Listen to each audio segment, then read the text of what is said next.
नमस्कार। मैं अरुण कुमार पांडे। आप देख रहे हैं अरुण पांडे की बात। फिर आज बिहार में चुनाव की चर्चा, इसी को लेकर आपके साथ आज मुख्य विपक्षी दल कहिए या महागठबंधन कहें, उसके लिए एक बड़ी खबर है। आज महागठबंधन के नेताओं की ज्वाइंट प्रेस कॉन्फ्रेंस हुई।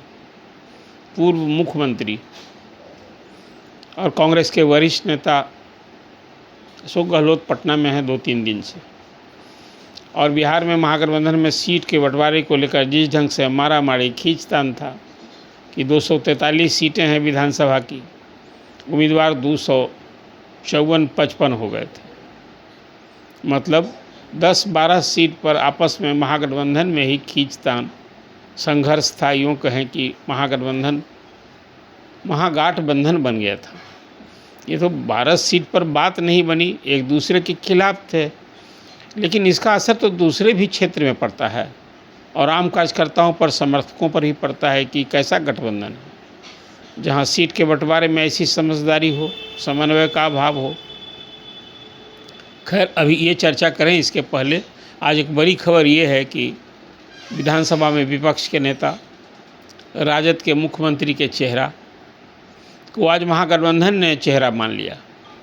आज एक ज्वाइंट प्रेस कॉन्फ्रेंस हुई और उसमें कांग्रेस की ओर से ऐलान किया गया कि भाई इस चुनाव में तेजस्वी यादव महागठबंधन के मुख्यमंत्री के चेहरा होंगे। मतलब अंततः कांग्रेस मान ली, कांग्रेस ऐलान कर दिया कि तेजस्वी ही सीएम के चेहरा होंगे।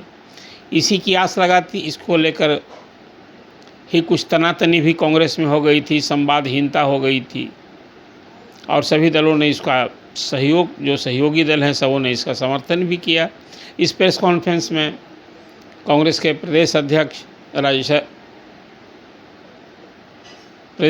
थे, प्रभारी अला बरू थे, दीपांकर थे, खुद तेजस्वी थे। लोगों ने बैठक की और बैठक करके ये बात आज तय हो गई कि तेजस्वी यादव ही महागठबंधन के सीएम के चेहरा होंगे। लगे हाथ 2 और महत्वपूर्ण घोषणा हुई। एक तो ये कि 2 डिप्टी सीएम होगा। यदि महागठबंधन को सत्ता मिली तो एक तो मुकेश सहनी, जो वीआईपी के संस्थापक अध्यक्ष हैं, वो होंगे डिप्टी सीएम। ये कांग्रेस की ओर से घोषणा की गई प्रेस कॉन्फ्रेंस में।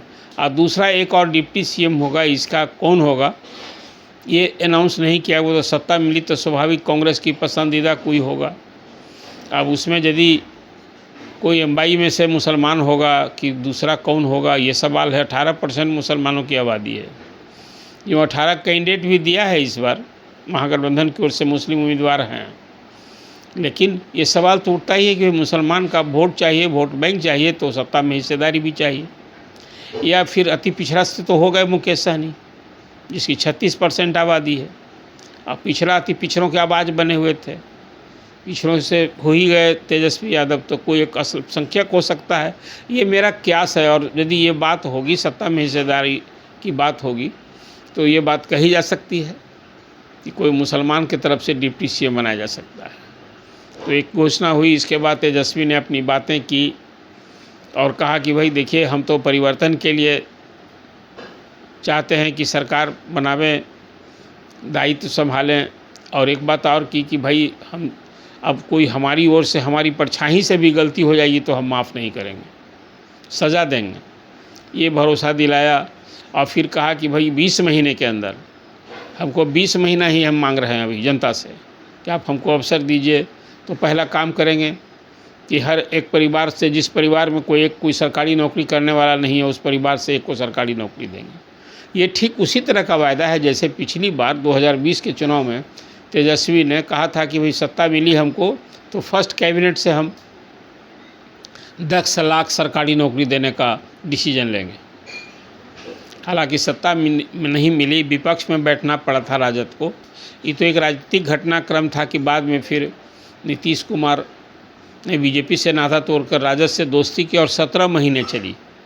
वो 17 महीने जो सरकार चली राजद के साथ, उसमें डिप्टी सीएम के रूप में तेजस्वी का ये दावा और मानना है कि खासकर नौकरी और रोज़गार जो एजेंडा था वो राजद की देन था, और उसी का ये उनके साथ रहने का फल था कि नीतीश गवर्नमेंट ने नौकरी एजेंडा बनाया और शिक्षकों की नियुक्ति हुई।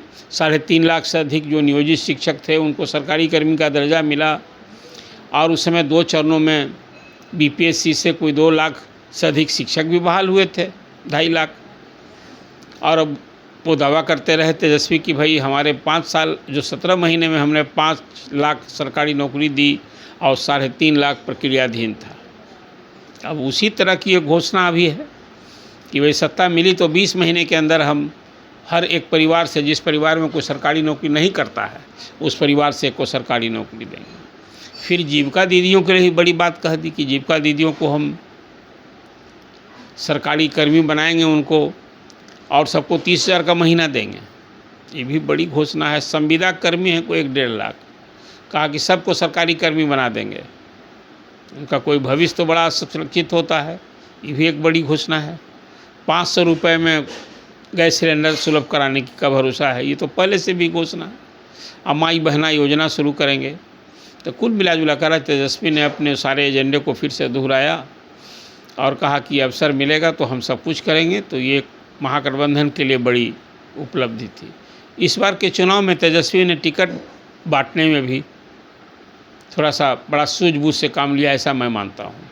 कोई अपने 36-37 सीटिंग विधायकों को बेटिकट किया, और जो नया दाव किया उसमें इस चुनाव में सामाजिक समीकरण को भी भरसक साधने की कोशिश की।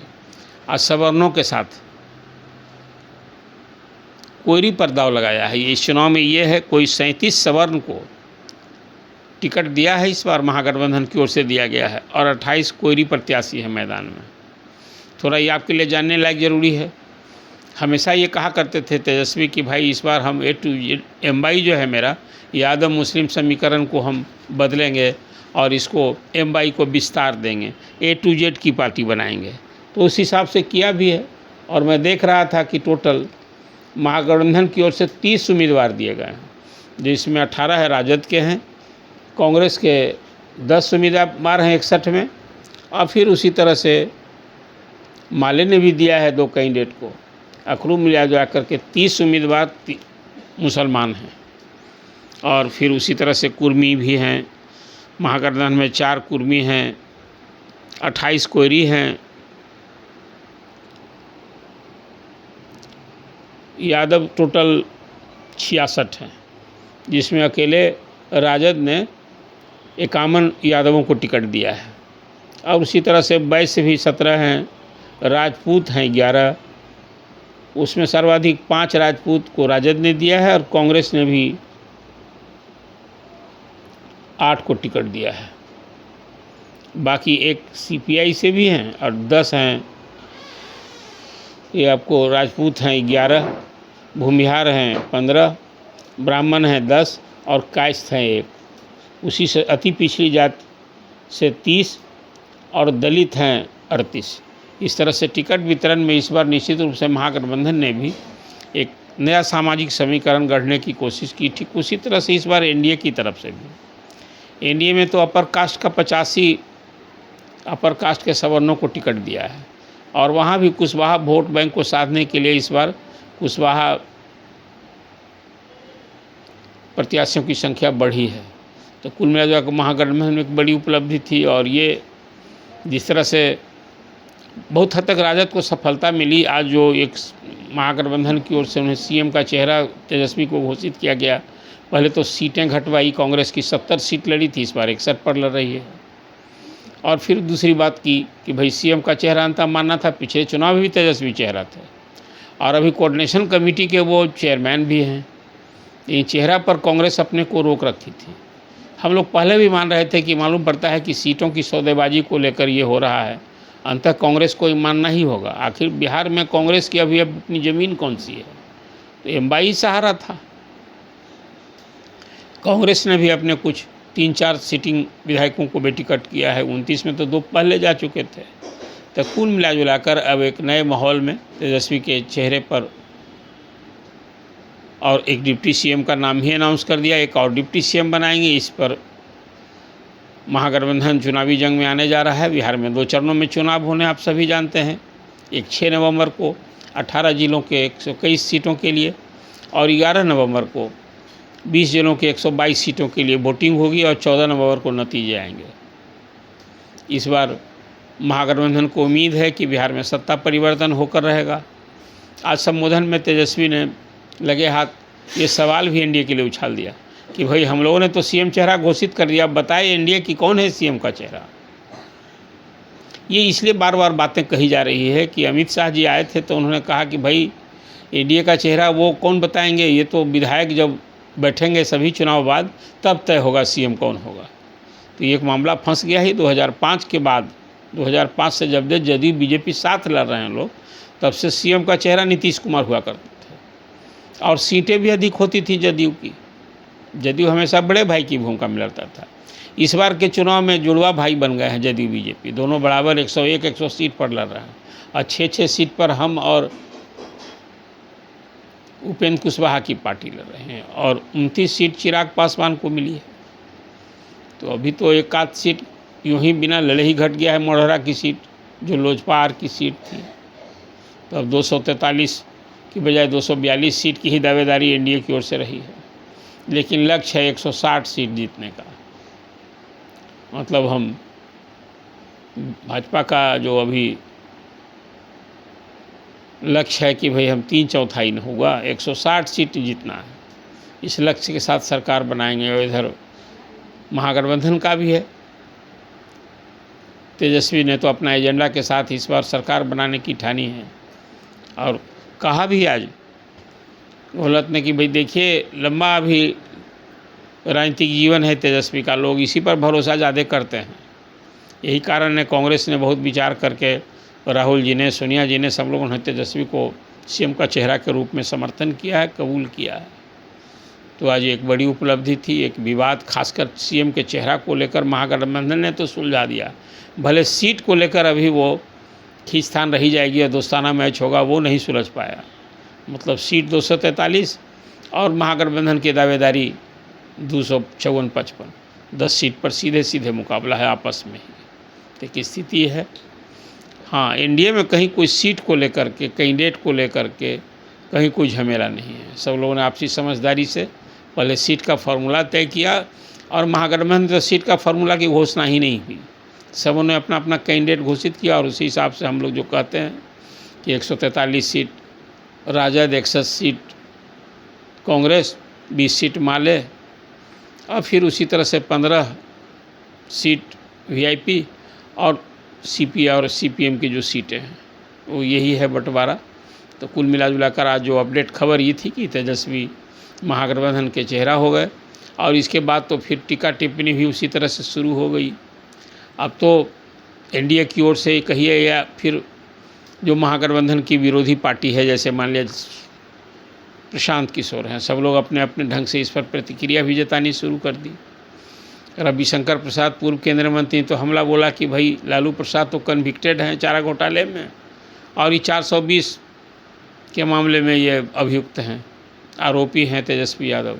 तो आने वाले दिन में अब जब चेहरा बन गए हैं तो राजद का भ्रष्टाचार, लालू परिवार का भ्रष्टाचार, और तो आप सभी जानते हैं ना कि रेलवे का जो होटल लीज पर दिया उस घोटाले में तेजस्वी भी आरोपी हैं और वो केस की अब तो सुनवाई ट्रायल होगी इसी महीने के शायद 26 तारीख से वो शुरू होने में। और दूसरा लैंड फॉर जॉब मामले में भी 10 तारीख को केस में फिर सुनवाई होनी है। 2 केस तो अभी है ना तेजस्वी पर, ईडी, सीबीआई और इनकम टैक्स के जांच के घेरे में भी हैं वो। अब कोर्ट कचहरी भी दे रहे हैं, दिल्ली के रॉजेवले कोर्ट में इनको अभी ट्रायल फेस करने की भी नौबत है। खैर, तो ये सब तो विपक्ष उठाएगा। प्रशांत किशोर ने कहा तो ये होना ही था, जंगल राज आएगा तो सीएम तो बनेंगे तेजस्वी तहत। तो लगे हाथ महागठबंधन के सीएम का चेहरा तय होने के बाद विपक्ष ने हमला बोल भी तेज कर दिया है। और लेकिन राजद के लिए एक सुकून की बात है, तेजस्वी चेहरा घोषित हो गए हैं और अब फिर एक नए उत्साह, नए उमंग के साथ स्वाभाविक है कि उनका अभियान शुरू होगा और बिहार को जो उन्हें बदलने की ठानी है ये लोग का भरोसा दिलाएंगे और अपने लोगों को, अपने शुभेच्छी समर्थकों को फिर चार्ज करेंगे। तो ये चुनाव अभियान 24 तारीख को प्रधानमंत्री का कार्यक्रम है, लगातार तो अब सब चलेगा ही। तो अभी अपडेट जानकारी आपको मैंने की, ये चर्चा आपको कैसी लगी आप अपना कमेंट कीजिए। अरुण पांडे की बात सब्सक्राइब कीजिए और अपने लोगों के बीच अधिकाधिक शेयर कीजिए। धन्यवाद। अगर आपको ये खबर अच्छी लगी तो चैनल को सब्सक्राइब करना नहीं भूलें और बेल आइकन जरूर दबाएं।